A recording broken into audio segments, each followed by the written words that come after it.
Bonjour, bonsoir à tous les amoureux de hat-trick. C'est Dame, manager du Femour Football Club, et je vous souhaite la bienvenue dans cette deuxième vidéo de la série consacrée au plan de formation que j'ai mis en place pour mon club, le Femour Football Club. Plan de formation qui a pour but, comme vous le savez, d'éviter un reset de mon équipe et de pouvoir perdurer dans le temps. Alors, le but de cette vidéo aujourd'hui, c'est de faire un petit peu le tour du propriétaire au niveau de mon effectif, de manière à ce que vous puissiez, comme je le disais précédemment, mettre en adéquation mes joueurs actuels avec le plan de formation que j'ai mis en place. Le but, ce n'est pas de faire une analyse sportive de l'effectif, typiquement pourquoi telle spécialité à tel poste, ou pourquoi tel niveau de caractéristiques pour tel joueur, mais plus de voir comment le groupe s'articule, comment il a été construit, notamment par rapport aux âges des joueurs. D'autant plus que, comme je vous le disais également précédemment, je traîne quelques casseroles d'un point de vue sportif, parce que j'ai entraîné un U21 issu de mon académie au poste de défenseur latéral tireur de coups francs. Et je l'ai fait avec beaucoup de plaisir, hein, faut pas que ce soit pris comme un message négatif, mais forcément ça a énormément chamboulé le plan de formation tel qu'il était prévu à la base, puisque ces 4 saisons de formation réellement orientées autour d'un seul joueur vous obligent finalement à mettre de côté le collectif pour vous focaliser sur un seul joueur. Et donc tout cela m'a coûté 3 saisons d'entraînement en défense, si je ne me trompe pas, alors que je suis normalement capé à 2 sur mon plan de formation, plus une saison de coups francs et quelques entraînements de type ailier, passe et construction pour rentrer, on va dire, dans les minimums requis. Et tout cela a évidemment chamboulé mon plan de formation global, et je traîne donc des incohérences au niveau de mon groupe, mais ces incohérences sont minimes par rapport au fait que je sois actuellement en D5. Ça ne me pose pas de problème sportivement. Et vous allez également comprendre par la suite que le plan de formation que je mets en place propose une certaine souplesse ou une certaine agilité qui permet finalement, lorsque une erreur est faite, finalement de pouvoir la rattraper facilement, ou pouvoir passer l'éponge dessus facilement sans avoir à recommencer sa formation depuis le début. Mais ça, on verra plus tard. Alors, sur cette slide, vous voyez des informations qui, je crois d'ailleurs, sont publiques lorsque vous allez visiter un club. La synthèse de mes joueurs et les statistiques de l'ensemble de mon groupe et de mon top 11. Alors, j'ai mis ça pour débuter, de manière à ce que vous puissiez visualiser dans les grandes lignes quelques informations.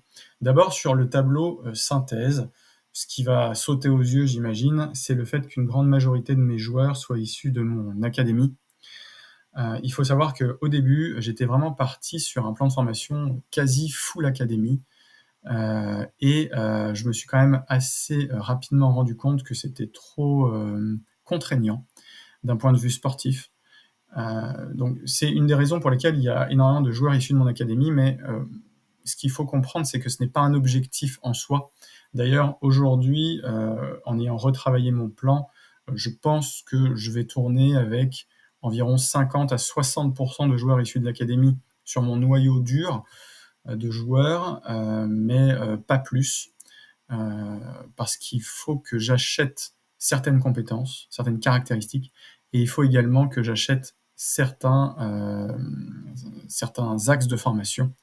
Là, je fais référence notamment aux difficultés des entraînements qui ne proposent que 50% de formation, type ailier ou construction.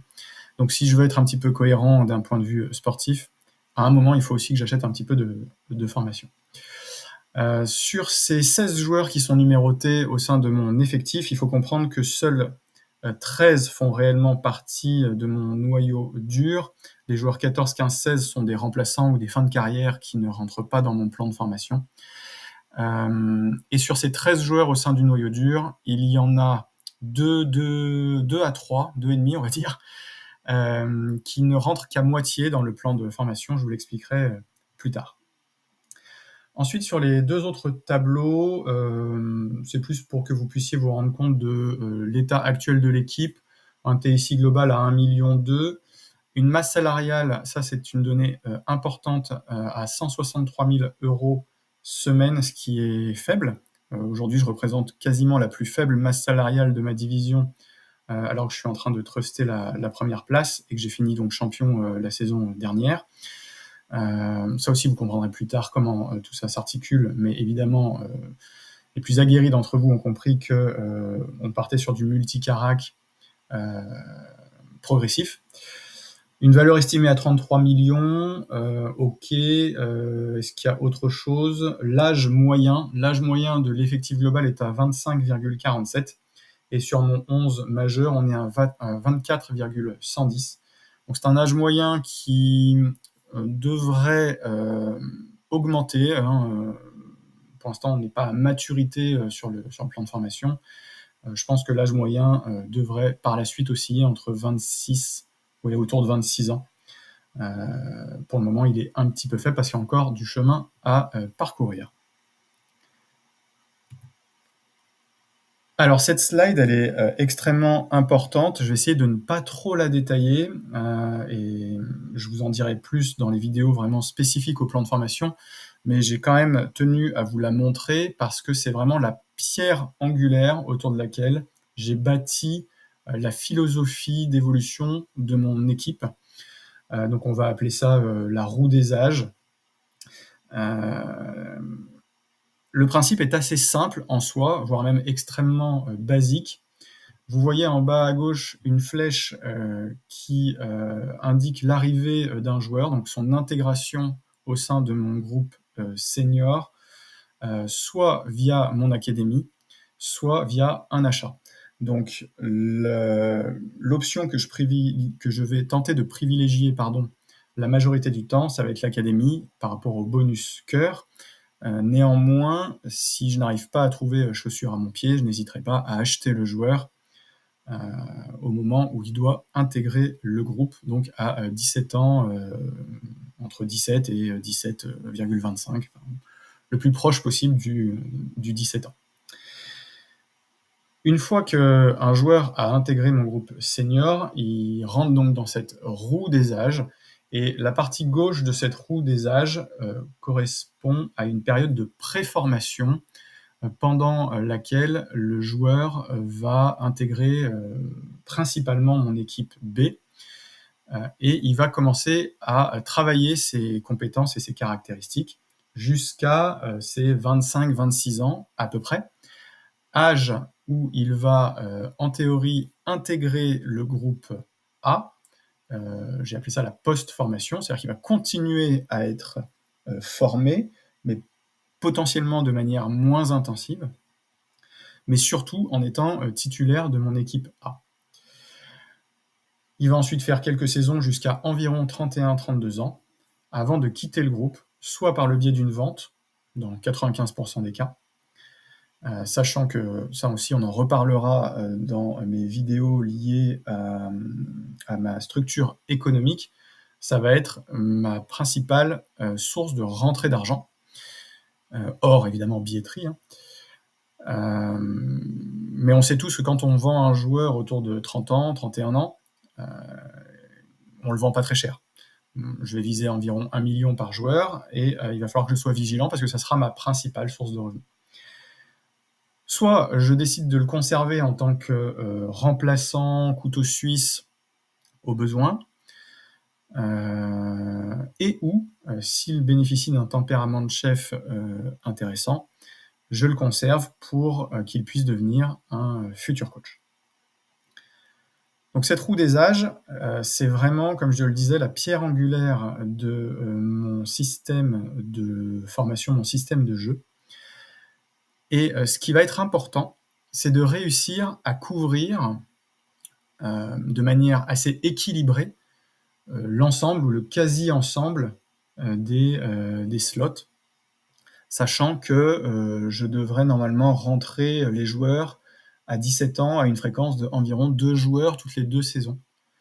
Donc évidemment, il y aura certainement des slots vides ou quasi vides. Bon, ça, c'est pas important. Ce qui compte, c'est que vraiment la répartition globale ou générale reste, équilibrée. De manière à ce que quand un ou 2 joueurs quittent l'équipe A, autour de 31-32 ans,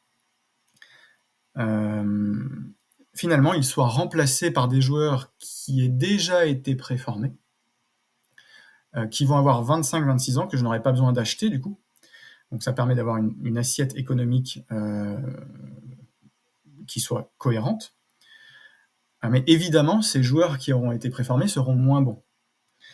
Donc ça va créer un creux en termes de performance sportive. Et le but du jeu, en ce qui me concerne, c'est de faire en sorte que ce creux soit le plus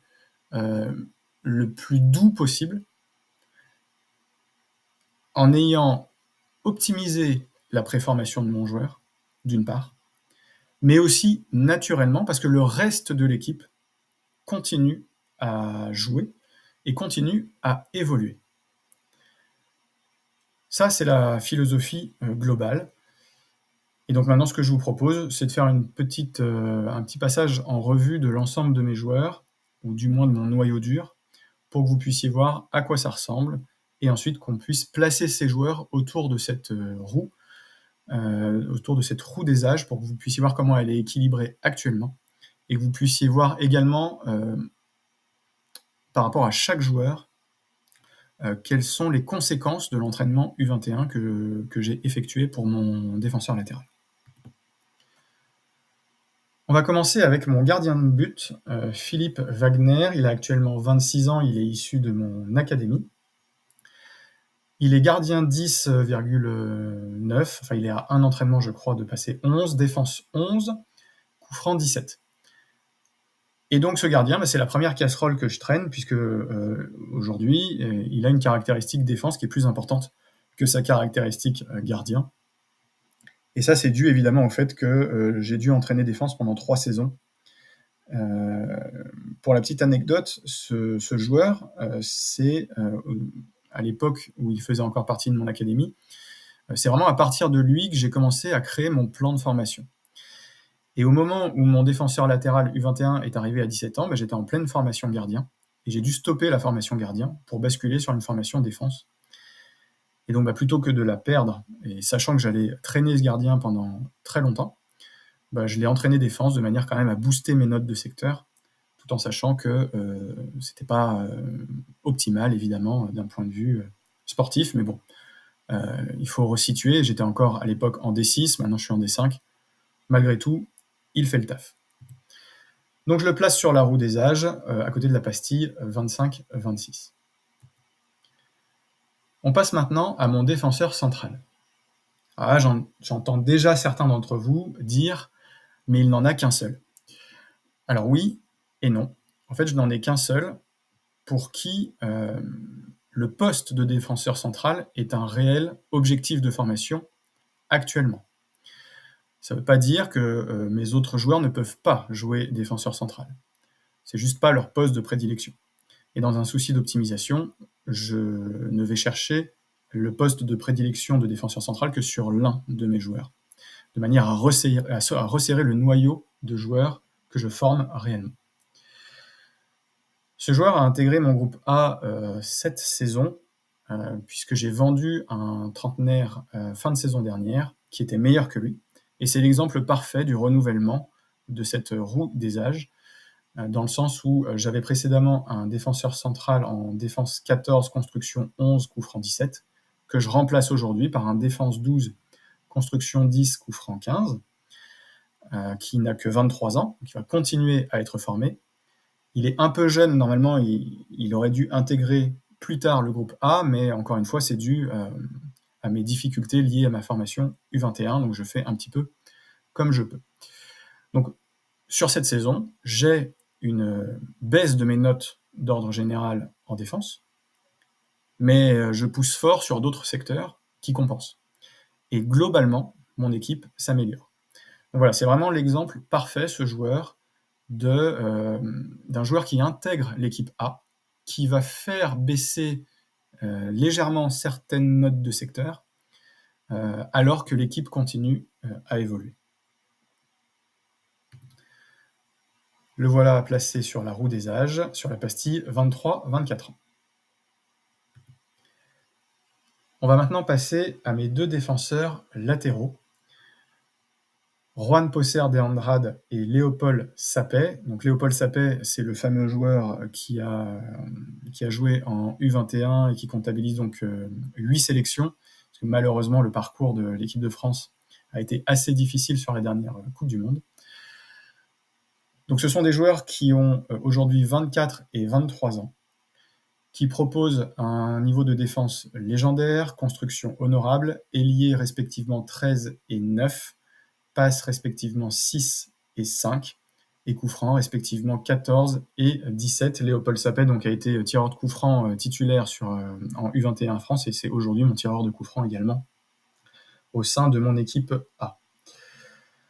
Voilà, rien de particulier à rajouter sur ces deux joueurs qui, eux aussi, donc, sont assez jeunes, 23 et 24 ans. Ils sont malgré tout dans mon équipe A, puisque, vous l'avez compris, mon parcours de formation n'est pas encore abouti. Et finalement, je comptabilise des titulaires qui sont presque trop jeunes et qui vont rester quand même un certain nombre de saisons encore. Donc il y a vraiment encore une montée en compétences de l'équipe à venir. On va basculer désormais avec mes deux ailiers titulaires, Domenico Gressi et Andy Rouquette, 26 et 25 ans.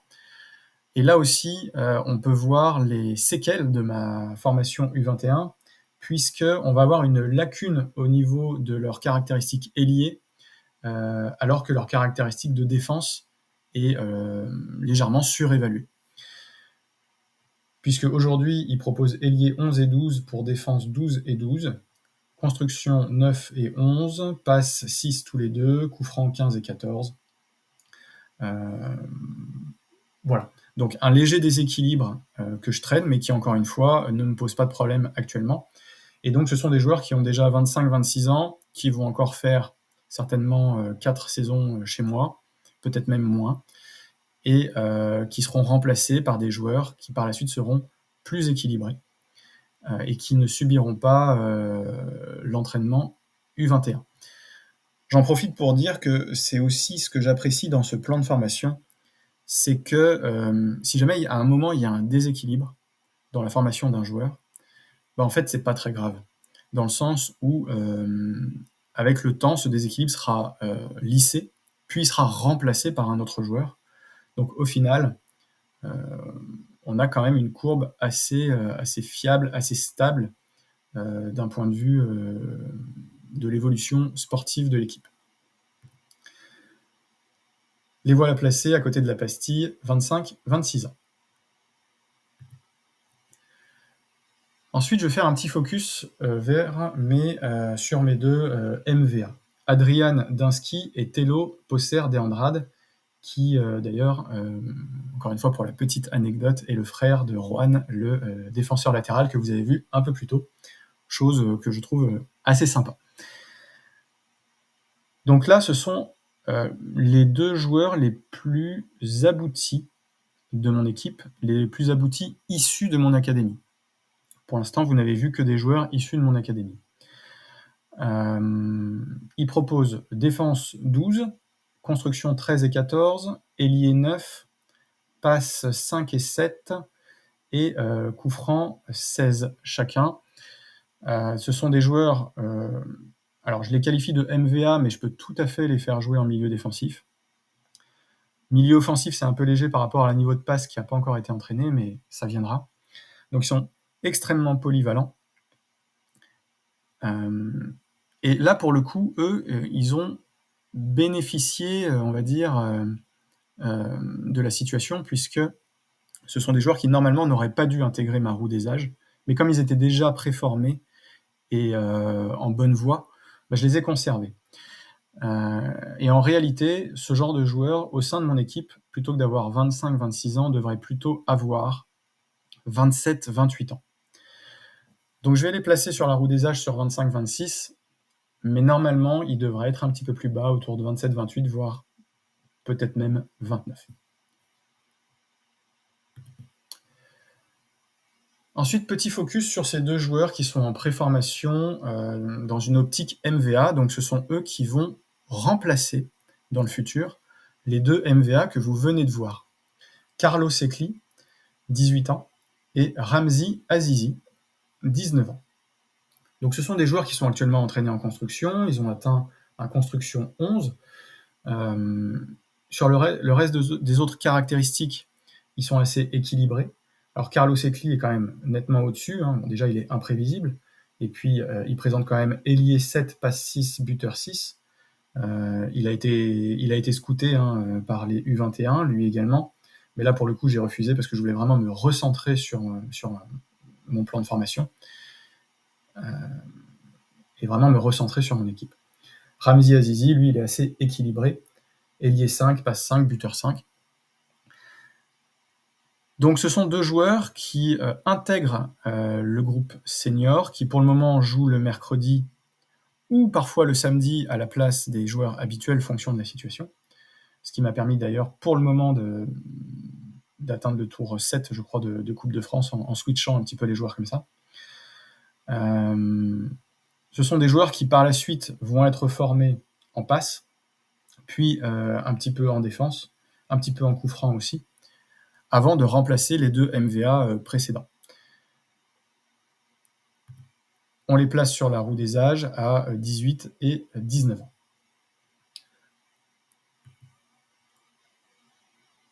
Ensuite, mes remplaçants et mes joueurs en fin de carrière, ils sont trois. Irwin Tillard, Charlie Norbert et Adam Bélier. Irwin Tillard est issu de mon académie, il a profité de l'entraînement défense de mon U21. Du coup, je l'ai conservé puisqu'il me sert de défenseur central ou latéral remplaçant, en fonction des besoins. Charlie Norbert est le dernier de mes joueurs issus de mon pool de départ. Il a été mon milieu défensif titulaire pendant très longtemps. Et aujourd'hui, je le conserve en tant que milieu remplaçant, qui va bientôt être remplacé en tant que remplaçant par Carlo Secli, que vous venez de voir à l'instant. Mais surtout, avec un tempérament de chef passable et un niveau d'expérience brillant, il sera mon futur coach. Et Adam Bélier est un gardien remplaçant qui ne sera jamais formé et qui sert vraiment de rustine. Alors, Irwin Tillard et Adam Bélier, je ne vais pas les placer sur la roue des âges. Je vais quand même mettre Charlie Norbert en bas à droite, puisque c'est un futur coach, de manière à ce que vous puissiez un petit peu vous rendre compte de ce que peut devenir un joueur. Donc voilà pour cette roue des âges par rapport à mon noyau de joueurs, qui est vraiment le noyau dur qui va bénéficier de ma formation, de l'entraînement. Et donc on peut déjà en tirer quelques enseignements de cette roue des âges. Déjà, on peut voir qu'elle a quand même plutôt tendance à pencher sur la gauche, puisque les slots 27-28, 29-30, 31-32 pour l'instant sont inoccupés. C'est-à-dire que mes joueurs ont encore beaucoup à apprendre, et ils vont encore beaucoup évoluer. Et donc j'ai encore une marge de progression intrinsèque intéressante avant même que des joueurs soient remplacés. La deuxième information, c'est que, comme vous le voyez, sur la pastille 25-26, ça bouchonne un petit peu. Alors, j'ai déjà donné un élément d'explication, puisque Dinski et Andrade ne devraient normalement pas être à ce niveau-là, ils devraient plutôt être sur 27-28 ou 29. Mais du coup, ce que je vais faire, c'est que ces 2 joueurs, je vais devoir m'en séparer, plus tôt que prévu. C'est-à-dire, je vais pas pousser jusqu'à 31-32 avec eux, je vais les vendre avant, de manière alors ça va me faire perdre du temps sportivement, ça c'est une évidence, mais ça va vraiment me permettre de rééquilibrer cette roue des âges, qui est, au final, l'un de mes objectifs principaux à respecter dans ce plan de formation. À partir du moment où cette roue des âges reste équilibrée, dans le temps, ça veut dire que je n'aurai pas de trou sportif trop important à supporter. Je vais me séparer d'un joueur par-ci ou 2 joueurs par-là, mais à chaque fois, la relève sera assurée et il va réellement y avoir un roulement par rapport à ça. Et donc là, vous allez me dire, mais on n'a pas vu ton milieu central et on n'a pas vu tes buteurs. Alors c'est vrai, je ne les ai pas mis, tout simplement parce que ces postes-là n'intègrent pas la roue des âges classique, puisque ils vont avoir des compétences que je vais principalement acheter plutôt que former.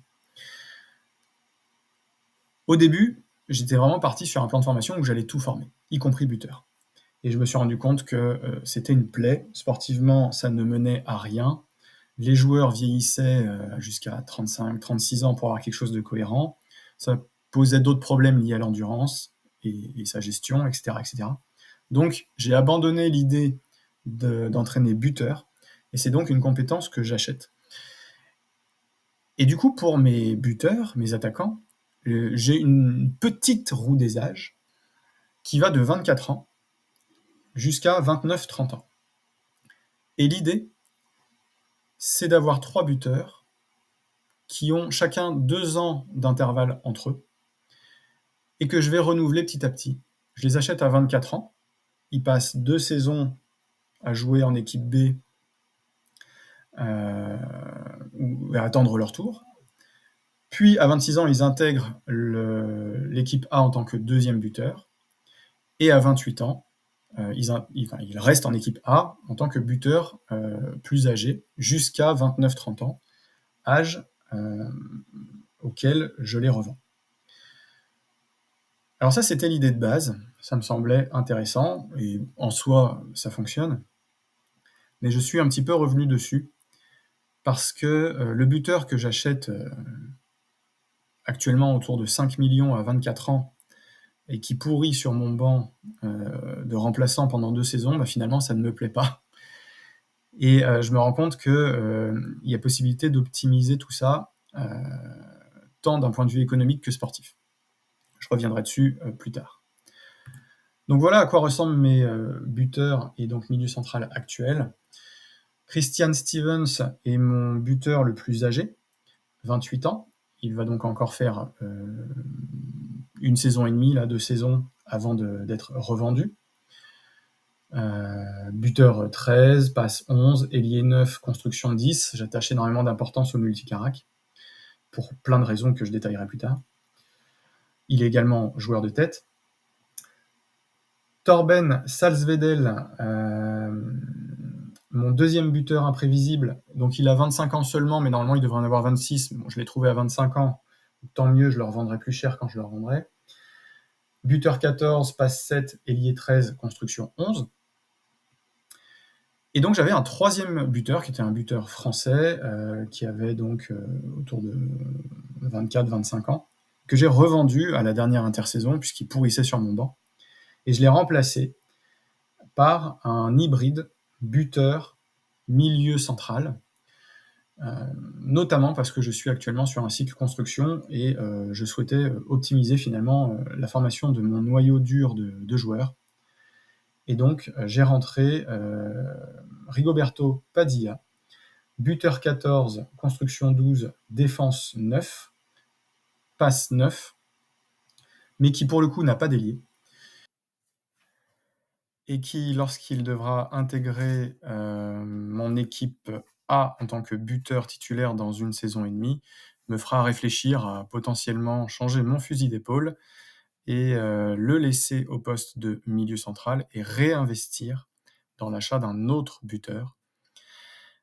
tout en conservant du coup Padilla en tant que, 3e buteur, potentiellement remplaçant en cas de blessure, ce genre de choses. Voilà donc pour, mes 3 buteurs, slash, milieux actuels. Ils sont placés sur leur petite, roue des âges, mais donc vous avez bien compris que, Padilla va potentiellement quitter cette roue des âges et sera peut-être remplacé, ou il faudra que je réfléchisse à un nouveau système. Voilà, on arrive à la fin de cette, vidéo. J'espère qu'elle vous sera utile pour comprendre, le plan de jeu que je vous présenterai, par la suite. J'espère avoir été, clair, pas trop long. Je vous souhaite bon jeu à tous et à très bientôt.